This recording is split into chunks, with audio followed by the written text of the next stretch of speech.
We're live here for the third in our Sunday night sessions. What do you say to me, Mick? In Australia for a while. Who was? Caroline? Well, that's a good way to introduce her anyway. Caroline Clancy, how are you doing? Fine, Mike, yourself? Now, I was listening to you there. God, you were in fine voice. Oh, I have to be. It's a pub I frequent every Thursday night. Are you drunk yet? No, far from it. Are you planning on it? Well, I work in the morning, so I'll give Don't mind work, don't mind work. This is a special night. Listen, you were where? In Australia, was that right? That's right, yeah. I was What in did you up to Australia. there? Well, the main part was I was actually working with the Aboriginal community for nearly 2 years, yeah.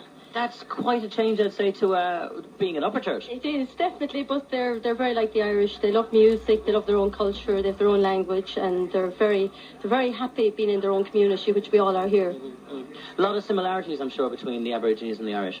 Certainly, I would say probably 100 years ago there was, but unfortunately with colonisation, they've been a very much oppressed race. A similar race to the Irish, I would have said, in terms of their history. Definitely, they were colonised, they were, I suppose, evicted, and their culture was taken from them, their language in particular was taken from them. I was lucky in the place I was working, they had their own language, so I was happy enough to kind of join in with them. A lot of it's forgotten, unfortunately, but I do still have a dictionary of their language. Could you say something?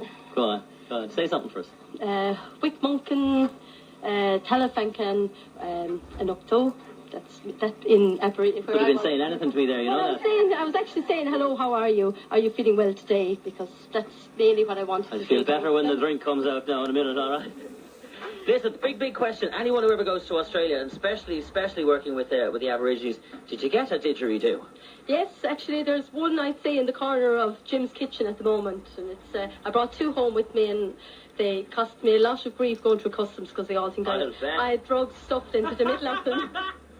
So I brought two of them home, and they're not any ones that you get actually in a shop or in a craft shop. They were done by a very famous artist in his own community. His name is Lewis Fosh, and his brother actually has his own art exhibition in Sydney, in his own place in Sydney. But unfortunately, the grog, as they say in Australia, got to this Lewis Fosh, and I only got him to do these didgeridoos and a lot of bark paintings when he was sober. So I got most of them home, and I'm looking after them very well. So there's a lot of similarities between us and the Australians in terms of the grog? Oh, definitely, yes. Well, 1/5 of Australians are of Irish descent. Really? And I felt that we were very much accepted out there, and they love our music, and they try their best, and they do very well at playing our instruments. Fabulous, that's great. Are you going to do us a song? Yes, I'll do a song. It's a song I'm happy with. I'm not sure I'm that good at it, but it was a song wrote at the turn of the century by Banjo Patterson. He was a famous poet, and he wrote Waltzing Matilda, and he's some great droving songs. And this song is about a guy who leaves his family. He must have been in a place called had an Irish origin, because it was Cork Station. Mm-hmm. And he leaves his wife for a good few years, and the last time he leaves her, his child is only a baby, and when he gets to Fosha, the child is 10 years old, but he can't seem to leave this droving job, which is driving cattle. As you know, years ago in Australia, they just drove on horses, and in some parts of Australia that still happens. It's a song based in the Diamantina River, and it's in South Queensland. Lovely. Caroline Clancy, let's hear it. Fantastic. Thank you.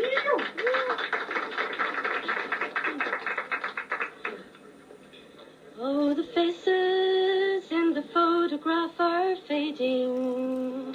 I can't believe he looks so much like me. For it's been 10 long years today since I left for old Cork Station. Then I won't be back till the droving's done. For the rain never falls on the dusty Diamantina. A drover finds it hard to change his mind.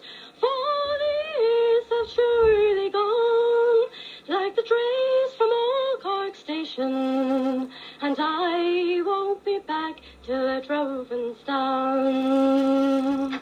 It seems like the sun gets up each morning. It sets me up and takes it all away. Oh, dreaming by the light of the campfire at night time ends with the early light of day.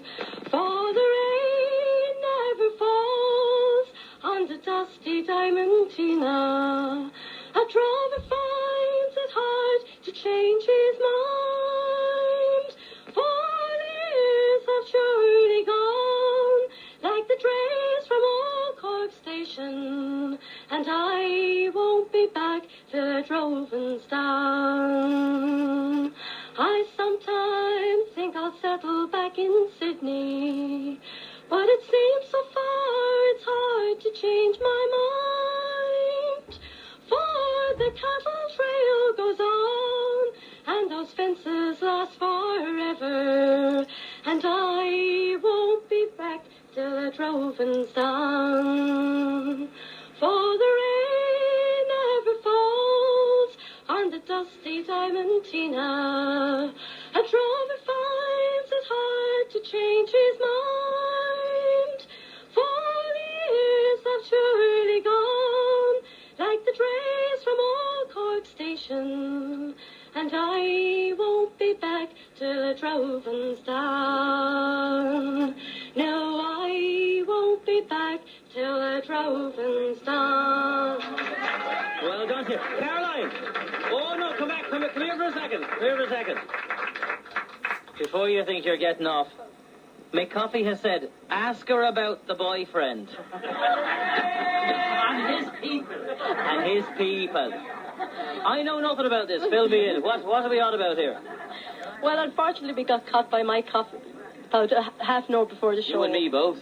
No, myself and John, and like everything, a woman has to do what man refuses to do. I just think... Jesus, tell me more. This is getting crazy.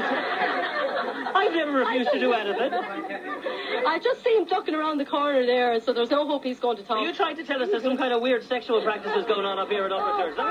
Far from it. No, well, John should really be talking about it, but... John, where are you? Come on to the bar. Show your...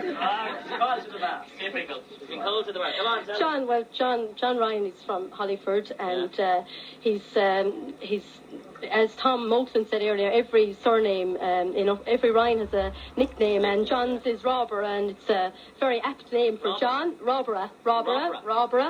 And actually he's got relations in Clonmel that are Ryans, and they're great musicians. Everyone would know the Ryan Robbers in Clonmel. Yes, they're welcome in the mail any Thursday night. And that name actually is it's an athletic man. And John would have some very famous, famous around here anyway. Is he very athletic? Yes, he's I go in the right direction, Nick. Your grandfather lived to 107. And how many children had he? Well, John has won a few county finals in handball, and he's got to an All-Ireland in football, or in handball. His cousins would be Gary Ryan, who's still in training after the Olympics. He's actually in Adelaide at the moment, as far as I know. He's training for his running his 400 metres. He's an All-Ireland. He's ran in the relay in the last Olympic Games. He's also first cousin of Declan Carr, the captain to the 91 All-Ireland team. And he's also first cousin to Tommy Carr, who hopefully will lead the Dubs to victory next year. He's also first cousin of Rose, who's a famous dog trainer. Is he anything to the Pope? No, leave him out. McCoffey knows rakes about you, do that? But I suppose the most important thing to say about John is his grandfather lived to 107, and sadly we would have celebrated his 108th birthday about a week ago, and sadly he passed away in May, but he lived a great life and kept his own garden up to 105, and he's well known all over Ireland. He was the oldest man in Ireland, and Tipp FM I think they've interviewed him before, and they know loads about him, so... Well, listen, a pleasure to talk to you. Good girl yourself. Caroline Clancy. My God, we know everything. I'll come over to her. I'll come over here. I'm fighting my way through it again. Pull on.